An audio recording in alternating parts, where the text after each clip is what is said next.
Oh, ang daling i-blend. Oh, ang tipid niya talaga. Ngayon pa lang first impression ang tipid niya. For a product na malabnaw, na watery, nakakagulat yung marketed siya as liquid blush, pero gusto ko siya sa labi. Ang ganda ng formula. Nakikita niyo ba? Yung nakikita kong glow. Oh, wow. Konting-konti lang. Enough na makukulayan ng buong barangay. I'm impressed.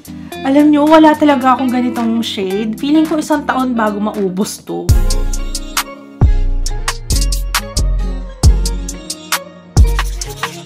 Hello everybody! Welcome back sa ating channel! Okay, today, based on the title, malamang nabasa nyo na EB Pillow Pop. Pero this time, liquid blush siya. And ito daw ay only blush. Ano yung only blush? Ibig sabihin, mas marami siya.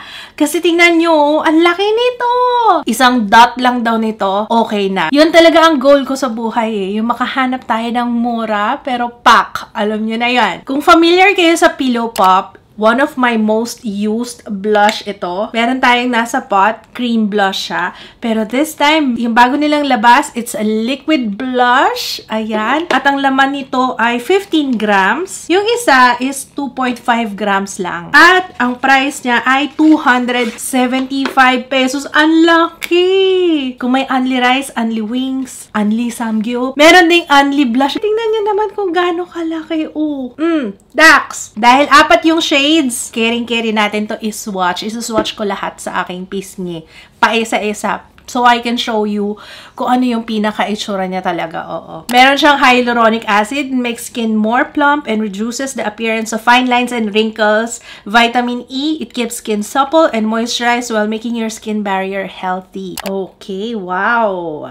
Ayan si Toast of New York. So, unahin na natin si Toast of New York. Foundation lang yung nilagay ko sa aking face. Let's see kung ano magiging itsura niya. 1 dot lang daw. Enough na. Okay, 1 dot. Ang daling i-blend. Actually, sa akin, okay na to. Oh, ang daling i-blend. Oh, nice. Okay, sa kabila naman, 1 dot. I love na may glow pa rin siya sa cheeks ko. Ang ganda. Pwede rin pala siya sa lips. So, ilagay na rin natin siya sa lips. Pwede rin siya sa eyelids. Ayan si Toast of New York sa eyelids, sa cheeks, and sa lips. Ang ganda. Okay na, 'di ba? Mabilisang makeup. Pak. Let's go. Konting-konti lang nilagay ko.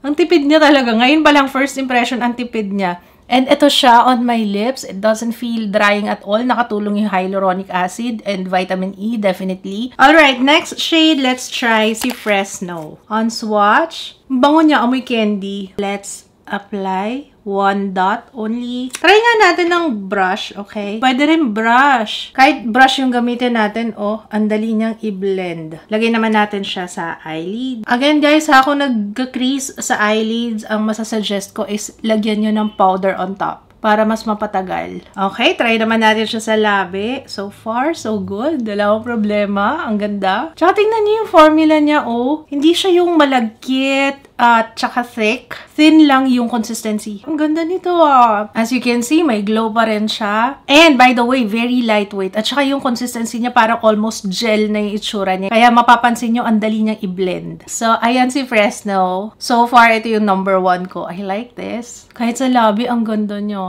Alright, next shade tayo. Raspberry. Try naman natin sponge, okay? So, ito try natin lahat ng ways. Okay. Ooh, raspberry. Ayan siya. 1 dot. And then, let's blend using a sponge. Okay naman yung sponge. Kaso, knowing ang sponge, you know, nakakasip-sip siya ng product. Normally, ito pang tapos ko na lang eh. Alam niyo yung pag in-apply ko na siya, binlend ko na siya with my fingertips, saka ko na lang gagamitin yung sponge pagka napasobra, ganyan. Pero, pinaka the best way to apply this for me, based on experience, ngayon daliri. Mas makukuha nyo talaga yung pigment at saka mas makokontrol nyo yung dami ng nilalagay. Again, 1 dot lang is enough, guys, ha. Para sa natural flush look, ayan, okay na yung 1 dot lang. Lagay na rin natin siya sa eyelid. Alam nyo, kumuha lang ako dito. Nanghihinayang kasi ako eh. So, kumuha lang ako dyan. Pero tingnan nyo naman. Oh, grabe yung pigment nito. Talagang magiging only blush ang labanan. Hindi nga lang only blush kasi ginamit natin sa eyelids eh. Oh, diba? Only eyeshadow, only blush, only lipstick. Try na rin natin dito. Kakaiba yung formula niya talaga. It's watery. And for a product na malabnaw, na watery, nakakagulat yung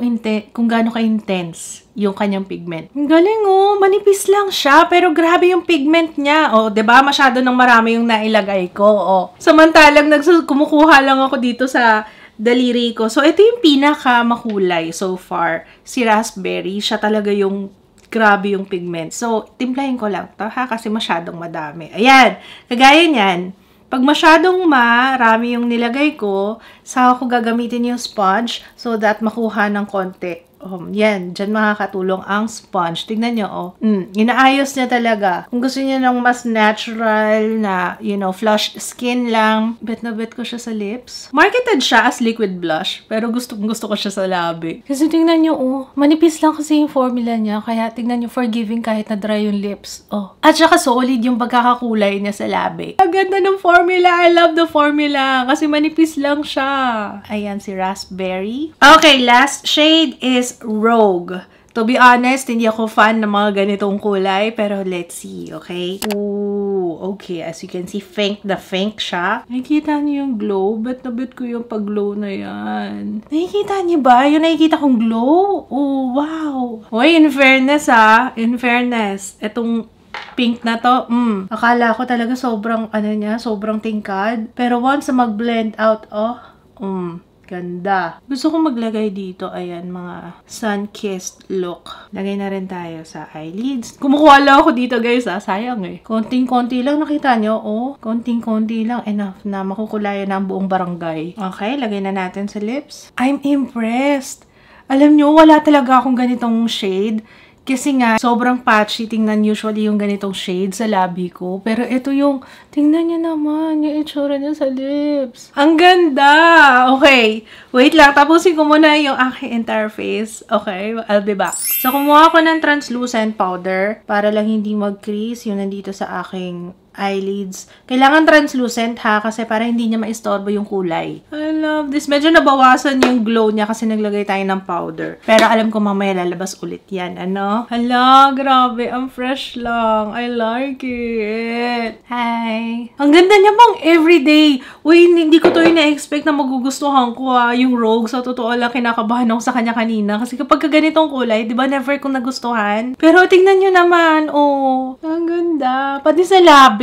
Kakaiba yung formula niya. Ibang-iba siya sa formula nitong Pillow Pop na cream blush. Ito, mas beginner-friendly. Tapos, kahit isa lang siguro nito, feeling ko 1 taon bago maubos to. Or more. Diba? Grabe! Isang dot lang, tingnan nyo naman. Tapos, nagamit ko pa yung in-swatch ko dito. O diba? Talagang tipid mode. Nagtitipid ka ba? Ito yung perfect para sa'yo. Ito talaga. Meron ka ng eyeshadow, meron ka ng blush, meron ka ng pang lips. And sa totoo lang, guys, mahirap makahanap ng perfect na multi-use na product kasi sometimes hindi siya okay sa eyelids, sometimes okay siya sa most of the time okay sa cheeks, pero nagkakaroon ng problema pagdating sa labi kasi may mga formula na drying. Pero ito dahil meron siyang hyaluronic acid, meron siyang vitamin E, very forgiving. Ayan oh. Oh, alam ba't nga na labi ko parang almost cloud-like yung dating niya. I love it! And para sa presyo na 275 pesos at napakalaki nito, guys. Napakalaki na talaga. Tingnan niyo, oh. Ang laki, oh. Ang laki. Ayan lang. Sana nakatulong itong ating swatches para makapili kayo kung ano yung perfect na shade for you. Ayan. Feeling ko lahat magagamit ko. Ito, hinuli ko to kasi sabi ko parang feeling ko hindi ko siya magugustuhan. Ito na yung susuotin ko for today. I love it. Wala akong masabi. I love it. I love it. I love it. And alam niyo naman ako talagang on the hunt sa mga matipid gamitin. And definitely, ito, multi-use siya definitely sa akin. Pwede sa eyelids, pwede as eyeshadow, pwede sa cheeks, pwede sa labi. Oh, winner! 275. Matagal mo itong magagamit for sure. So, ayun lang. Maraming salamat. Sana na-enjoy niyo itong ating swatches and try on. If you have tried this, feel free to comment down below para ma-share nyo rin sa iba kung anong thoughts nyo dito sa product na to. Pero sa akin, it's a yes. It's a thumbs up. It's add to cart na. Now na. Sorry, parang sunod-sunod. Diba? Budol talaga ako sunod-sunod. Pero hindi. Promise, ang ganda niya. Ang ganda niya. Kung meron kayong pipiliin na blush na, alam niyo yun, matagal mong magagamit yan. Sure na sure ako. Oo. So, ayun lang. Thank you so much for watching. Sana na-enjoy nyo itong video na to. Short lang siya. Okay? Pero asahan nyo marami pa tayong parating. Okay? So, I will see you again on my next one. Bye!